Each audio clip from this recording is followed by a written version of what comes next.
Hello दोस्तों, मैं हूं सरफराज अहमद और आपका स्वागत है फन स्कूल पर। दोस्तों, आज मैं आपको बताऊंगा क्लास 12 के फ्लैमिंगो का चैप्टर 2, जिसका नाम है द लॉस्ट स्प्रिंग। इस स्टोरी को लिखा है अनीस जंग ने। इनका जन्म राउरकेला में 1964 को हुआ था। ये एक लेखिका, पत्रकार और लेख लिखती थी। वो हैदराबाद के एक अमीर परिवार से आती थी, जिनके माता पिता कवि थे। ये कहानी इनकी लिखी एक किताब, जिसका नाम है Lost Spring, Stories of Stolen Childhood, इससे लिया गया है।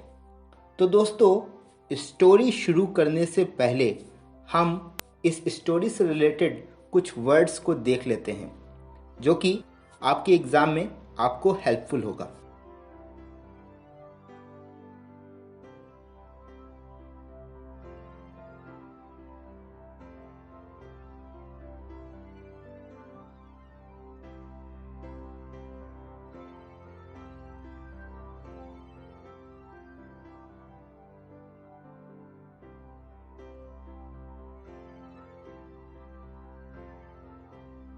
तो दोस्तों, चलिए शुरू करते हैं इस कहानी को।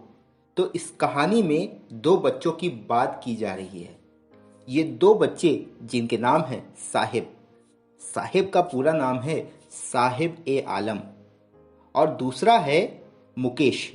साहिब सीमापुरी में रहता है, जो कि दिल्ली में एक जगह है, और मुकेश जो फिरोज़ाबाद में रहता है, और ये उत्तर प्रदेश की एक जगह है। अनीस जंग बताती हैं इस कहानी के ज़रिए कि किस तरह ये दोनों बच्चे गरीबी की वजह से अपने सपने को पूरा नहीं कर पाते। इस कहानी की स्टार्टिंग होती है अनीस जंग की साहिब से मुलाकात से, जो रोज़ सुबह कचरा बीनने आता था। साहिब बांग्लादेश से भाग कर आया था, लेकिन अभी वो अपनी पुरानी यादों को भूल चुका है। साहिब का पूरा नाम है साहिब ए आलम। उसके कुछ दोस्त भी उसके साथ कूड़ा बीनने आया करते थे। उन सभी के पास पहनने को चप्पल नहीं थी, और गरीबी की वजह से वे सभी स्कूल भी नहीं जाया करते थे।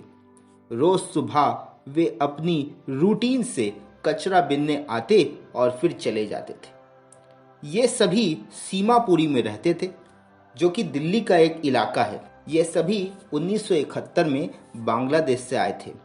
इनके पास तो अपनी नागरिकता प्रूव करने का कोई डॉक्यूमेंट भी नहीं था, लेकिन बाद में इन्होंने अपना राशन कार्ड किसी तरह बनवा लिया ताकि वे राशन ले सके। ये सभी झोपड़ी और कच्चे घरों में रहते थे, और सभी का गरीबी से बुरा हाल था। उस टाइम के दिल्ली सरकार की तरफ से सीमापुरी में कोई डेवलपमेंट नहीं होता था, जिसकी वजह से ये इलाका बहुत गंदा रहता था। यहाँ पानी की व्यवस्था भी नहीं थी। साहिब जैसे बच्चे जब इस माहौल में रहेंगे, जो कि कचरा बीनने का काम बचपन से करते आए हैं, तो वे आगे जब बड़े होंगे तो अपने आगे की जनरेशन को भी इस कूड़ा बीनने वाले काम पर लगा देते हैं। इस कचरा बीनने के काम में तो अब इन्हें मज़ा भी आने लगता है। जब ये कचरा बीनते बीनते कुछ कीमती चीज़ भी पा जाते हैं तो इन्हें बहुत मज़ा आता है। इसलिए सीमापुर के ज़्यादातर लोग अपने जीवन यापन के लिए सिर्फ एक रास्ता चुनते हैं, वो है कचरा बीनना। एक दिन अनीस जंग ने साहिब को देखा, जो कि स्पोर्ट्स शूज़ पहना हुआ था, जो थोड़ा फटा हुआ था।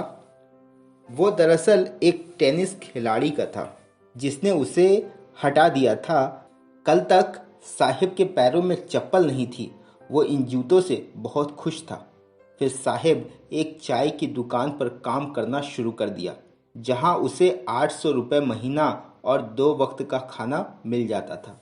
लेकिन इस काम से वो खुश नहीं था, क्योंकि वो अपने आप को बंधा हुआ महसूस कर रहा था।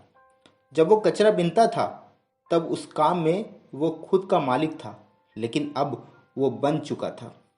लेकिन इस काम में भी वो आगे नहीं बढ़ पा रहा था, क्योंकि वो बिल्कुल बन चुका था। तो दोस्तों, ये थी साहिब की कहानी। अब आते हैं मुकेश की कहानी पर। मुकेश फिरोज़ाबाद, जो कि उत्तर प्रदेश में है, वहाँ रहता था और वो एक मोटर मैकेनिक बनना चाहता था। फिरोज़ाबाद चूड़ियों के लिए बहुत मशहूर है। फिरोज़ाबाद में कई सारे गरीब बच्चे फिरोज़ाबाद के ग्लास फैक्ट्री में काम करते थे। इनके घर भी झोपड़ी और कच्चे थे, जैसा कि साहिब के थे। इन बच्चों के माँ बाप भी गरीबी की वजह से इन फैक्ट्री में काम किया करते थे। इन लोगों को उन फैक्ट्री में काम करने से इतने कम पैसे मिलते थे जिससे 2 वक्त की रोटी भी सही से नसीब नहीं हो पाती थी, जिसके चलते वे ना तो अपने घर की मरम्मत करा पाते थे और ना ही वे अपने बच्चों को स्कूल भेज पाते थे। मुकेश भी इन्हीं जैसे लोगों के परिवार से ताल्लुक़ रखता था। एक दिन उसके दादाजी चूड़ी बनाते समय चूड़ी का एक टुकड़ा आंख में जाने की वजह से अंधे हो गए थे। बावजूद इसके वे सभी इस कारोबार से दूर नहीं हटते हैं। हमारे देश में चूड़ियों का बहुत महत्व है, खास तौर से विवाहित महिलाओं के लिए इसका बहुत ज़्यादा इम्पोर्टेंस है। फिरोज़ाबाद के नौयुवक लोगों ने अब तो दूसरे सपने देखना छोड़ दिया है। उनका सिर्फ एक ही मकसद हो गया है, जो कि है चूड़ियाँ बनाना। ये सभी गरीब लोग जो फैक्ट्री में काम करते हैं, उन्हें उतना पैसा नहीं मिलता जितने के वे हकदार होते हैं और बिचौलिए इनका बहुत शोषण करते हैं। जब इसकी कंप्लेन वो पुलिस से करते हैं तो पुलिस वाले इनकी हेल्प करने के बजाय इन्हें ही तंग करते हैं। ये लोग गरीबी के उस खाई में थे जहाँ से वे बाहर चाह कर भी नहीं निकल पा रहे थे। लेकिन मुकेश इन सबसे अलग था। उसके बहुत सारे ड्रीम्स हैं पूरे करने को। एक बार अनीस जंग मुकेश से मिलती हैं तो पूछती हैं, क्या तुम हवाई जहाज़ उड़ाना चाहोगे? तो उसने कहा, नहीं, मुझे तो अपने शहर फिरोज़ाबाद में चलने वाली कार को चलाना है। दोस्तों, अनीस जंग ने इस चैप्टर का नाम लॉस्ट स्प्रिंग इसलिए रखा क्योंकि स्प्रिंग जिसमें नए नए फूल खिलते हैं और सुहावना मौसम रहता है, तो इस मौसम को इन्होंने बचपन से कंपेयर किया कि कैसे ये बच्चे अपने बचपन के खूबसूरत पल को खो रहे हैं। यही लॉस्ट स्प्रिंग का सिनेरियो आप इन 2 बच्चों के लाइफ स्टाइल में देख सकते हैं। दोस्तों, आशा है आपको ये वीडियो पसंद आया होगा। अगर आपको ये वीडियो पसंद आया तो इस वीडियो को लाइक कीजिए, अपने दोस्तों के साथ शेयर कीजिए। मैं हूं आपका दोस्त सरफराज अहमद। मिलूंगा अगले वीडियो के साथ। तब तक के लिए जय हिंद, वंदे मातरम।